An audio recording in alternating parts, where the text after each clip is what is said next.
بسم اللہ الرحمن الرحیم۔ السلام علیکم ورحمۃ اللہ وبرکاتہ۔ آج کی اس ویڈیو میں ہم جانیں گے کہ آپ صلی اللہ علیہ وسلم کی بعثت سے پہلے عرب کی کیا حالت تھی۔ ظہور اسلام سے قبل عرب میں جاہلیت کی انتہا تھی۔ قرآن کریم نے اس کا ان الفاظ میں نقشہ کھینچا ہے کہ ظہر الفساد فی البر والبحر، یعنی تمام دنیا میں خشکی اور تری میں فساد اور خرابی پیدا ہو گئی تھی۔ عرب کے لوگ سخت مزاج اور وحشی تھے، وہ کسی کی اطاعت قبول نہیں کرتے تھے۔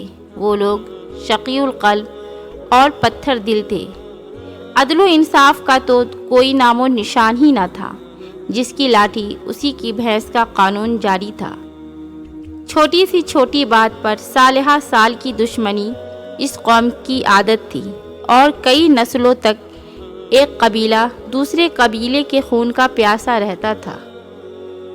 آئے اب ہم واقعات کی روشنی میں عرب کے وادیوں، بستیوں اور گلی کوچوں کا جائزہ لیتے ہیں اور دیکھتے ہیں کہ جس وقت ہمارے پیارے آقا صلی اللہ علیہ وسلم کفر کی تاریکی کو دور کرنے کے لیے مشعل لے کر کھڑے ہوئے، اس وقت عرب کی کیا حالت تھی۔ دنیا اس وقت کس قسم کے گناہوں میں اور کس طرح کے فسق و فجور میں مبتلا تھی۔ اخلاقی اور مذہبی حالات کس درجہ تک گری ہوئی تھی۔ کعبہ کو حضرت ابراہیم علیہ السلام اور حضرت اسماعیل علیہ السلام نے صرف خدائے واحد کی عبادت کے لیے بنایا تھا، لیکن عرب کے لوگ گمراہ ہو گئے اور خدا کی پرستش چھوڑ کر بتوں کو پوجنے لگے۔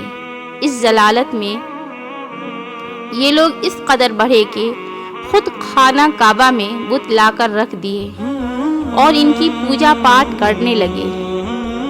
ان بتوں کی تعداد آہستہ آہستہ بڑھتی گئی، یہاں تک کہ 360 تک پہنچ گئی۔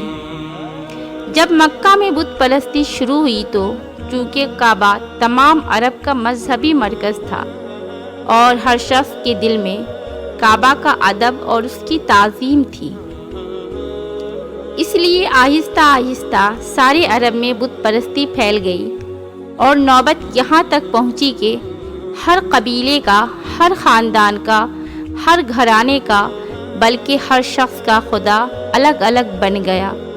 جب کوئی شخص سفر پر جاتا تو اپنے ساتھ 3 پتھر لے جاتا، راستے میں جہاں قیام کرتا ان پتھروں کا چولہا بنا کر کھانا کھاتا، اور کھا پی کر جب فارغ ہو جاتا تو انہی میں سے ایک پتھر اٹھاتا اور اس کے آگے سجدے میں گر پڑتا۔